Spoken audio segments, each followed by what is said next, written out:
Hello, it's Rebecca here from Precious Pages Papercraft, and today I'm really excited to be taking part in Monique's YouTube hop to celebrate not only her reaching 700 subscribers but also her 40th birthday. So congratulations and happy birthday to Monique. Now to start off, I'm so sorry. I'm hoping I can get through this voiceover. Hay fever and long COVID mixed together have got the better of me and I've completely lost my voice and I'm really struggling. So hopefully we'll get through this. But for my layout today, I decided to pull together a few of Monique's favourite things, or sort of her traits.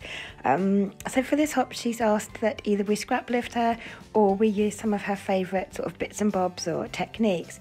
Now I know Monique loves bright colours and rainbows and mixed media. She loves sequins and sparkles, so I'm going to be using all of those things on my page today.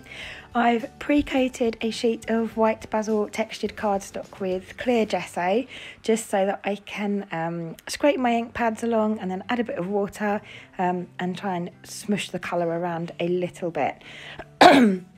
So, excuse me, I've cut some hexagons from a Paige Evans pattern paper. I think it's from the Horizon collection, and I've been hoarding a few sheets of this. So I thought, it's lovely rainbow colours, why not use it for Monique's hop? I don't think I'll find a more perfect opportunity. So I've cut those using my Hip Kit metal dies in different sizes. Then I've scraped I think 5 or 6 ink pads across my layout. Now the pink is a Distress Oxide, that's picked raspberry. The green is a Distress Ink in Mowed Lawn. The yellow, I've used Distress Oxides in Squeezed Lemonade and Fossilised Amber. And then the blues, I've used a mixture, I think, of, now let me think, Mermaid Lagoon and Chipped Sapphire. And I'm just scraping the ink pad along. I've sprayed on some water and I'm kind of tilting my page to get the colours to move a bit. I don't want them to bleed or run together. I want 4 clear defined areas, but I kind of want the colour to move around a little bit. And I also still want to see some of the lines where I've scraped the ink pad. Excuse me. I don't want to lose those lines completely because I like the texture and the interest it gives my background. And then I'm trying to place my hexagons going vertically down the page, tone on tone, as best I can. Some of the colours, like the pink one, overlaps into the green slightly and the green into the yellow. I'm not too fussed about that. I just wanted to have sort of 4 clearly defined areas. And once I've done that, I'm coming in with a Hip Kit Club exclusive stencil, which is a lovely, like, kind of geometric flower pattern, and some white texture paste. Now this is by Ranger, and it's, I think it's opaque matte, it's called, and it's my go-to texture paste. It's the one I've always used, and I love it. So I've pressed some of that through my stencil. Just in sort of random areas that's going to show either side of my hexagon design, and then I've dried that off with my heat gun. Now I've lost a lot of the definition for those sort of ink pad swipes in using the water and the heat gun, so I'm coming back in with the pads and adding some more swipes across the centre. I'm not going to add any more water to that. I just want to have those lines just for the texture it gives and that lovely interest. And like I said, my background cardstock is textured, so I love the way those lines look across the almost linen texture of the cardstock. And then I'm coming back in with the same ink pads, just watering them down on some packaging from Bramble Fox. I always keep my Bramble Fox packaging for this purpose. And I'm just watering those down, and then I'm using a paintbrush to splatter those inks on, again, tone on tone, and then stretching them out so that the splatters go either end of my mixed media onto the white cardstock, just so they show up a bit more vibrant, and it just extends that mixed media a little bit. It doesn't make the edges of my inks look so harsh with the splatters there. And again, I'm going to dry that off with my heat tool. And whilst I'm just finishing that off, just to let you know, it is a YouTube hop today to celebrate Monique. So in honour of her reaching 700 subscribers and of course her 40th birthday, there are loads of us taking part today. You will find in my description box below a list of all the hop participants' channels. So once you've finished with my video, please do have a look at that list and hop your way through, sharing a bit of love and watching everyone's videos. Some people will be scrap lifting Monique and others will be using some of her favourite techniques like I am, but all our inspiration will be coming from Monique as we honour her on her birthday. So do have a look at that description box below and hop along and spread a little bit of love if you have some time. And obviously, if you're new to my channel and you found me through Monique's Hop, then welcome and thank you for joining me. And it'd be fantastic if you could hit the subscribe button on my channel and follow me on my creative journey and join me for the layouts that I create. So back to my layout. As you can see, I've pulled in some fussy cut butterflies from one of the pattern papers in Vicki Boutin's colour study collection. Now I know that Monique has said that fussy cutting is another one of her favourite things, so it's another kind of tick box that I can tick off of things that Monique loves. So I'm going to have those, and then to tie in with that black and white, I'm going to mat my photo, or I have, should I say, matted my photo on white and black cardstock just to help it pop and give it a bit of drama. And I've printed my photo in black and white, but I've edited it slightly to include some colour. So the photo is of my little boy playing with his wooden Grimm's rainbow and kind of stacking them and being a bit of a clown behind them.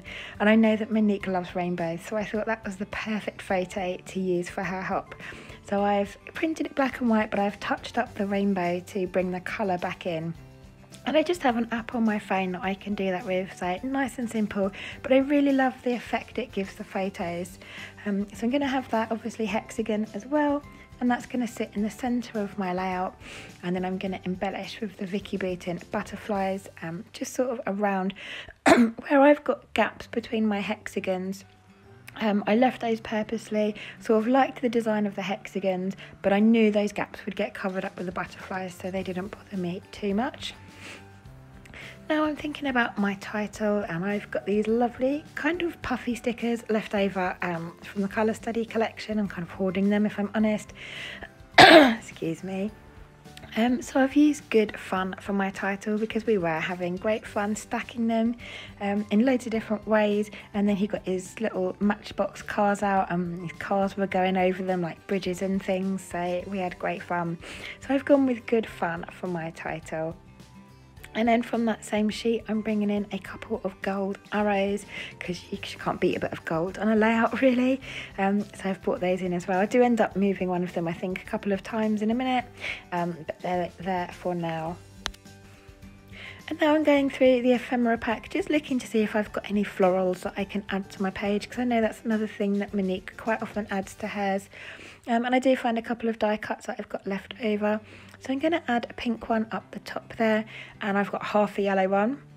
I think I've got two halves of yellow ones actually, where I've obviously used half on another layout and the other half was obviously tucked under something, so I've cut it off so as not to waste it.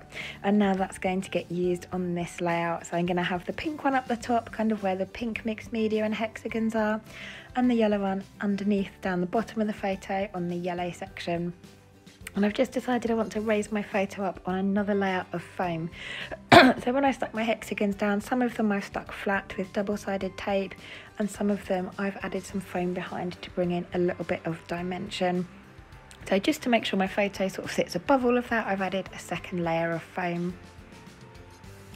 Now I just want to colour my petals in on this yellow flower, kind of to match the pink one. And I've just added a couple of distress oxides to a bit of packaging again, and then just used a paintbrush and painted those on direct. Didn't bother with gesso or anything on that like I did with my background. I wasn't planning on moving the colour around or blending it or anything like that, so I've just painted that on directly. You can see I'm having a little bit of trouble getting things to stick to my background, and that's the gesso doing that, really.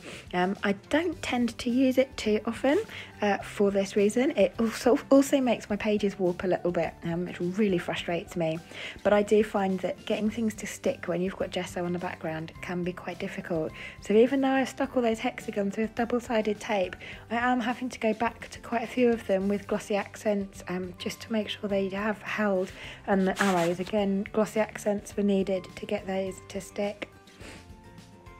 I did a couple of stickers there from the Vicki Boutin collection. Again, sorry, you've got a bit of glare on one of them there. but I think the top one says love this and the bottom one says all the things, and that's again just to bring in a little bit more black and white, just for a bit of drama. I love how black and white elements look against a bright sort of bold rainbow coloured background. So if I've done like a rainbow colour scheme, I do tend to pull in a little bit of black and white in where I can. And then I've also added some little phrase stickers as well from the Colour Study collection. And I was just about to finish off with some black splatters when I remembered how much Monique loves sparkle and sequins on her pages. So I'm going through my Spiegel Mum Scraps stash of sequins there, stored in my Roses chocolate tub because I haven't got anything else. I've kind of run out of storage in my craft room at the moment. I kind of had a temporary setup. I was going to turn the nursery into my craft room and my little boy moved into a bigger bedroom. But then COVID hit and that ended up becoming an office for my husband to work from home. And 2.5 years on, he's still working from home most days. So I have a sort of third reception room downstairs. We've turned that into my craft room, but I haven't put any permanent storage or decorated it or anything like that because I wasn't sure if I'd end up staying there or eventually moving my craft room upstairs to the nursery. But it looks like I'm going to be staying outside in the third reception room. I say outside, it's off the dining room, it's not really outside, but I call it outside because it's as far from the house as I can get. So yeah, I might have to look at some more permanent storage because plastic drawers and Roses tins are just, they're not going to cut it. And my Roses tin is overflowing with sequins now, so even that needs upgrading to something bigger. But I've just pulled out some sequins that are kind of matching my colour scheme, and again I'm sticking those tone on tone. So I've pulled out some blues, yellows, greens and pinks, sort of mixing and matching the Spiegel Mum mixes to get the right shapes and sizes. I wanted to vary those a little bit, and I'm just getting those stuck on with my glossy accents.